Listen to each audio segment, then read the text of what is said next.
पुष्पनगर राज्यसभा का दृश्य। आज का प्रसंग है कि क्या भूत सही में होते हैं। विनोद और कई सभासद इस बात को नकार रहे हैं।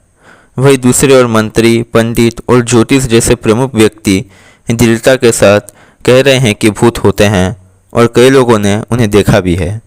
महाराज दोनों पक्ष की बातें सुनते हैं, फिर कहते हैं, अच्छा, अगर भूत होते ही हैं तो क्यों ना उसे पता करने के लिए हम थोड़ा परीक्षा कर लें। अरे वो क्या कहते हैं ना उसे, वो भूतों को बुलाने की कला। मेरे सभा में क्या कोई ऐसा है जो अशरीरियों को बुलाने की कला जानता है। मंत्री उत्तर देता है, महाराज मैं जानता हूँ। हमारे पैतृक गांव में एक ओझा रहते थे। वो जैसे भूत भगाने में उस्ताद थे, वैसे ही भूतों को मर्त में आगमन कराने की कला भी अच्छी तरह जानते थे। मैं उन्हीं से थोड़ा बहुत कला सीखा था। महाराज कहते हैं, तो फिर हो जाए एक दिन भूतों के साथ साक्षात। मंत्री उत्तर देता है, महाराज उसके लिए 3 प्रमुख चीज़ें चाहिए। एक भूतिया स्थान, एक माध्यम जिसके द्वारा वह शरीरी हमारे समक्ष प्रकट होंगे, और सामग्री खरीदने के लिए 50 स्वर्ण मुद्रा।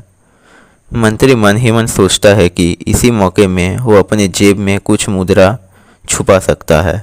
महाराज कहते हैं, अच्छा, राज्य के दक्षिण के जंगल में जो पुराना हवेली है वो एक भूतिया स्थान है, लेकिन माध्यम कौन होगा। कवि उत्तर देता है, महाराज मैं होऊंगा माध्यम। मैं भी भूतों को पास से महसूस करना चाहता हूँ।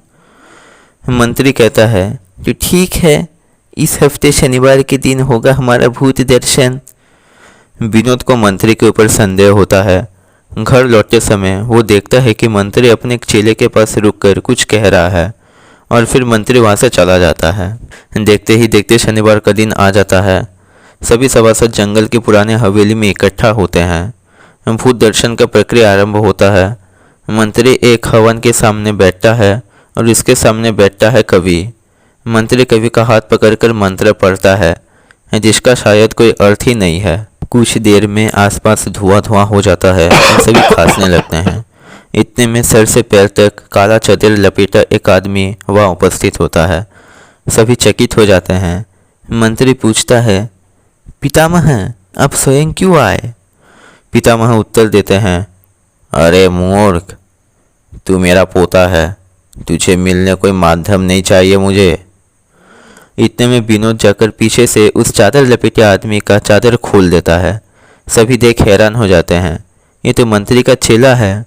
मंत्री भागने का कोशिश करने पर सेनापति उसे पकड़ता है। महाराज के पूछने पर विनोद कहता है, महाराज उस दिन राज्यसभा से लौटते समय ही मैं देखा कि मंत्री अपने चेले के कान में कुछ फुसफुसा रहा है। असल में ऐसे कर मंत्री जी आपसे थोड़ा पैसा हथियाना चाहते थे। महाराज कहते हैं, मंत्री तुमने मुझे ठग कर 50 स्वर्ण मुद्रे लिए हैं ना। अब तुम 50 दिन तक जेल में कैद रहोगे और तुम्हारे इतने दिनों के वेतन के साथ वो 50 स्वर्ण मुद्रा विनोद को मिलेंगे। विनोद कहता है, धन्यवाद महाराज। देखिएगा मंत्री जी, जेल में अंधेरे रात में सच में भूत दर्शन भी हो जा सकता है। सभी सभासद हंस उठते हैं।